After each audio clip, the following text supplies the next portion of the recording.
The knock came at 2 a.m., 3 sharp raps, controlled but urgent.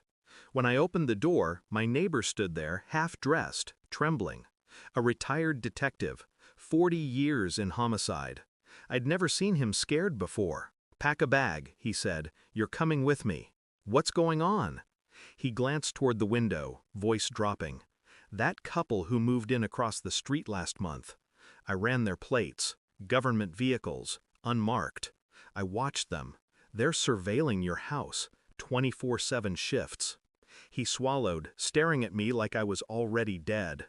I called a friend at the bureau. When I gave him your address, he went quiet. Then he said, "Get him out. Now."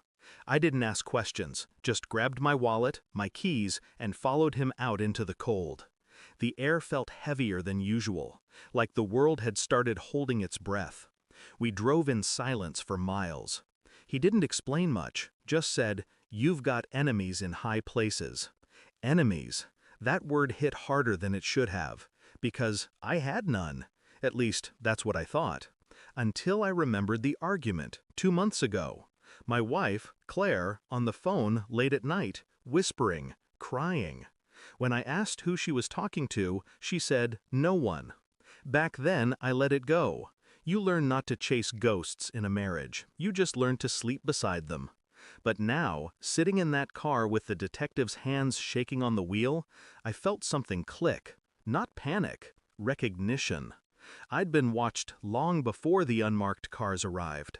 When we reached a cheap roadside motel, he parked, killed the lights, and faced me.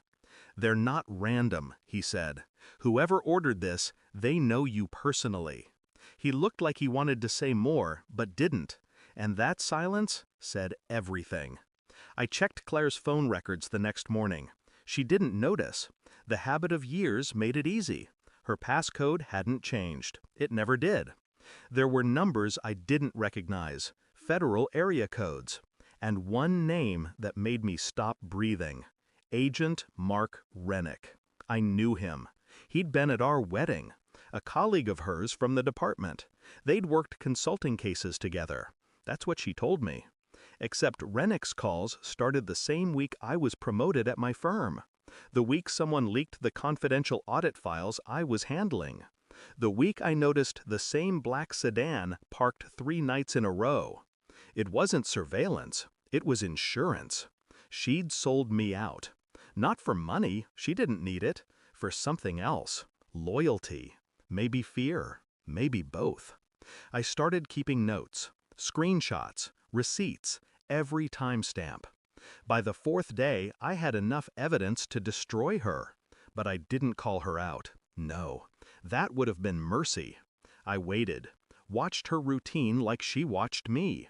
The way her eyes flickered when she got a text. The way her voice softened when she said Rennick.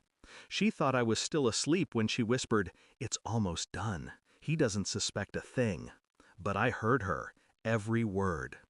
The detective helped me trace the surveillance order. It wasn't official. Forged credentials. Private access to bureau tech. Rennick's signature. Claire's name in the approval logs. She'd helped him build a case that didn't exist. A story that made me look like a security threat. So they could seize my firm's data, bury the leak, and blame me for it. I waited until she came home. She smiled, kissed my cheek, asked if I'd eaten. I told her yes, then handed her the printed reports. At first, she didn't understand. Then her face drained of color. "Where did you get this?" she whispered. "From the man you thought was dead weight next door." She looked up at me, tried to speak, but I saw the truth before she could form a word. It wasn't guilt. It was relief. Because secrets only hurt when they're still hidden. I didn't shout, didn't touch her. I simply told her what I'd done. Every document she'd signed, every encrypted message, every call between her and Rennick, already forwarded to the Bureau's Internal Affairs Division. Her career was gone before dawn. Rennick's too. She'd begged me to listen, said she was protecting me, said they would have come for me if she hadn't cooperated. But I'd already stopped listening. Because that's what betrayal does. It doesn't break you. It rewires you.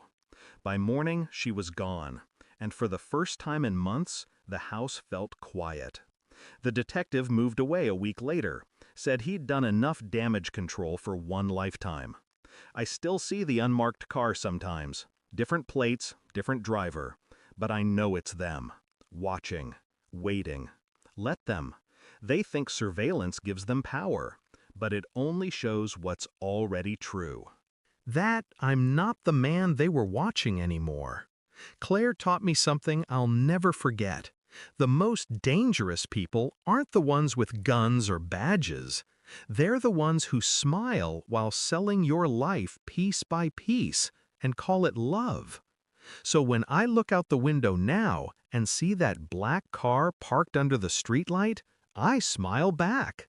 They're still watching me, but I'm watching them. Thanks for watching. Don't forget to like, share, and comment. Subscribe now to Cheating Stories Insight World for more amazing stories.